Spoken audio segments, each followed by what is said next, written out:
Bien le bonjour à tous. Aujourd'hui, je vous propose d'évoquer un sujet automobile, mais attention, automobile méconnu du grand public français. Pour cause, la dernière fois que je suis parti en déplacement, là, la semaine dernière, donc je suis allé à Barcelone, et en fait, j'ai dû louer un véhicule. J'arrive à l'agence de location, et le mec me dit à l'accueil, « Sir, your car is a DR. » Ok, bon, ta voiture, c'est une DR. Je le fais répéter pour être certain, puisque je ne sais pas du tout ce que c'est. Et il me dit, oui, ta voiture, c'est bien une DR. Je vous laisse imaginer ma tête.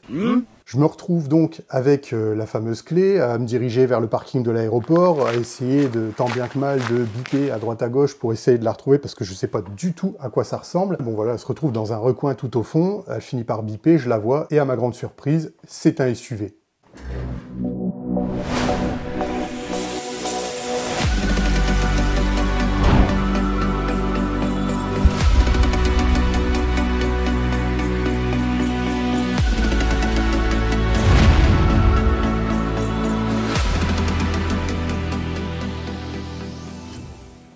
Mais alors DR, qu'est-ce que c'est? En fait, c'est très simple. DR, ce sont les initiales de Dirisio, Massimo Dirisio, qui est le créateur de l'entreprise, un Italien né dans les années 60. Et en fait, sa compagnie se nomme DR Motor Company. Mais l'ensemble des composants, en fait, sont sous-traités à la fabrication auprès d'un constructeur chinois, le deuxième plus gros d'ailleurs, Chery. Pourquoi? Tout simplement parce que l'importation en fait va lui permettre d'éviter de passer par la case R&D qui prend énormément de temps et énormément d'argent quand on veut développer un nouveau produit. Là, il arrive sur quelque chose de déjà abouti. Par contre, voilà, l'ensemble des composants en fait sont sous format de CKD, Complete Knockdown, et donc ils arrivent en fait en palette ou en caisse et elles sont livrées directement à la DR Motor Company pour en faire l'assemblage et en fait les rebadger par la suite. Mais pour ne pas nous égarer, revenons-en à la voiture.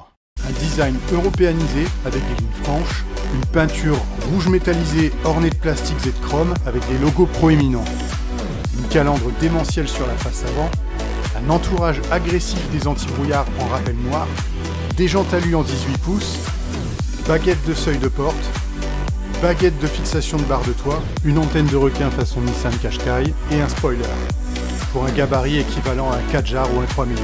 Côté intérieur et équipement, on retrouve tous les équipements full option d'une européenne ou d'une japonaise.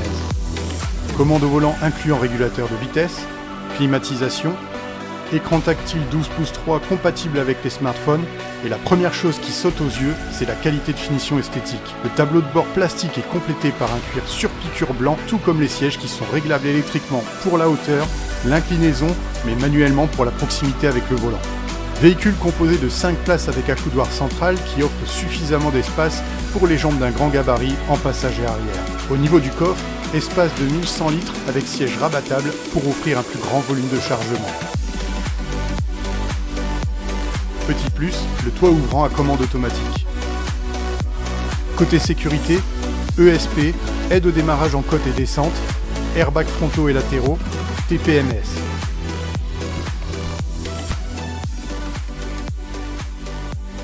Et tout ça pour 21 900 €. Ah ouais, vous avez bien entendu, 21 900 €. Alors évidemment, c'est une marque en fait qui va se placer sur le secteur du low cost et on va la mettre en concurrence avec la marque Dacia. Ici, il s'agit du modèle 5.0, donc qui est un modèle d'entrée de gamme, bien qu'il soit plutôt sympa à première vue, tant par son design que par ses équipements, son confort. Il est équipé d'un moteur atmosphérique 4 cylindres qui fait 1,5 litre de cylindrée pour une puissance donnée à 116 chevaux à 6100 tours minute environ, couplé à une boîte manuelle 5 rapports. Premier hic, qui dit moteur atmosphérique dit rejet de CO2. Et là, quand on parle de rejet de CO2, c'est assez costaud puisqu'on parle de 189 grammes par kilomètre. C'est plus qu'une auto sportive à l'heure actuelle. Autant dire que pour une immatriculation en France, c'est rédhibitoire.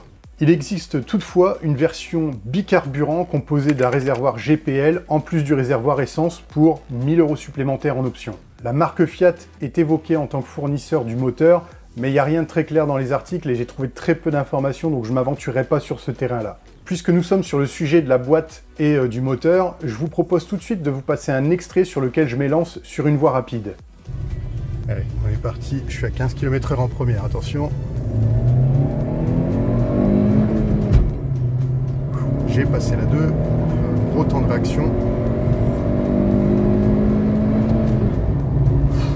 C'est mou, hein. Alors, le 0 à 100, il n'est pas abattu en 15 secondes, mais il est attendu en 15 secondes en fait finalement. Comme vous le voyez, le moteur est creux, il est peu réactif et lors des changements de rapport, en fait, il y a des trous. La montée en régime est progressive et malheureusement, le peu de puissance ne se fait sentir qu'en arrivant au rupteur à 6100-6200 tours minute. Alors, la consommation, elle est donnée pour du 8 litres 2 au 100. Il faut clairement être souple avec le véhicule parce que là, on explose les compteurs. La boîte 5 est relativement courte et en fait, quand on monte déjà à 100 km/h, on est déjà à 3000 tours. Et quand on atteint les 120, je vais essayer d'y aller. Là, je suis en 5, hein, j'appuie à fond. C'est dramatique hein, quand même. Ça manque clairement de puissance. Bon. Ça va chercher à peu près 3500 tours, quoi. Cette motorisation peut très bien convenir si c'est votre deuxième véhicule et qu'il ne ferait que du petit parcours. Mais il est clairement déconseillé si vous parcourez toute distance et notamment de l'autoroute. Côté tenue de route, pas grand chose à dire. La suspension est un peu dure, mais en tout cas l'adhérence est bonne et le véhicule répond assez bien. Là où je pourrais être un peu plus critique, c'est sur la direction électrique. Il y a très peu de sensations, très peu de retours d'informations et ça a pour effet de rendre l'auto un peu imprécise, mais globalement, voilà, le rendu n'est pas mauvais dans l'ensemble. Alors côté freinage, là par contre c'est laborieux, au moins autant que le moteur. Pourtant équipé de freins à disque aux 4 roues, notamment des ventilés à l'avant. Alors la pédale à l'arrêt elle est déjà assez spongieuse, en fait on a l'impression qu'il manque quelque chose en termes de pression. Et là regardez, voilà, je suis en fond de 2, hop, et j'écrase. Donc piéton, gare à vous. Enfin, dans les petites choses qui m'ont déplu, il y avait des éléments de finition comme le retour de la pédale de frein. Ça a entraîné un genre de course morte avec du bruit. Il y avait le levier de vitesse sans résistance qui donnait l'impression d'avoir une boîte de vitesse en plastique. Alors ça engage, mais il n'y a aucune résistance, c'est creux, c'est vide, c'est vraiment bizarre. Les moteurs d'essuie-glace sont bruyants, j'avais pas entendu ça depuis des années. Le moteur étant petit, il a beaucoup d'inertie, il a beaucoup de mal à se lancer et ça génère beaucoup de vibrations en fait sur les bas régimes et ces vibrations en fait vont se répercuter un petit peu partout dans l'habitacle et par exemple j'avais le rétroviseur central qui vibrait énormément et qui faisait un son désagréable. Enfin, manque de transparence. Les données ne sont pas accessibles sur le site de l'Euro NCAP alors que la plupart des constructeurs aujourd'hui les partagent et que c'est un argument commercial autant pour rassurer les intéressés que les futurs acheteurs du modèle. Exemple avec ce Dacia Jogger, où on peut directement accéder aux rapports, mais aussi aux vidéos d'essais crash test. Pour conclure, je dirais simplement, attention, c'est une marque qui se développe plutôt bien en Italie, mais parce qu'aujourd'hui elle a un réseau de concessionnaires à travers tout le pays et un vrai maillage. Par contre, si je devais le comparer au territoire français, aujourd'hui je crois qu'il n'y a qu'un concessionnaire à Brive-la-Gaillarde, donc un peu de méfiance quand même, parce que s'il n'y a pas de concession, s'il n'y a pas de garage, ça veut dire difficulté pour le SAV, les entretiens et difficulté à récupérer de la pièce. Qui plus est, acheter un modèle peu connu, c'est souvent être marié avec, et si vous voulez vous en séparer, ça veut parfois dire baisser sa culotte.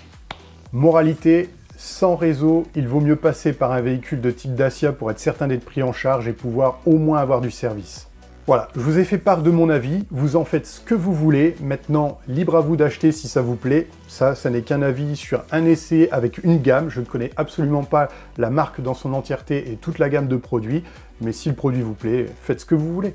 Quoi qu'il en soit, merci d'avoir suivi cette vidéo, si vous êtes allé jusqu'au bout, merci à vous, et puis n'hésitez pas à vous abonner. 1, ça fait plaisir, mais 2, ça pourra toujours me servir. Donc voilà, merci à vous si vous le faites, et je vous dis à bientôt pour d'autres vidéos. Allez, salut!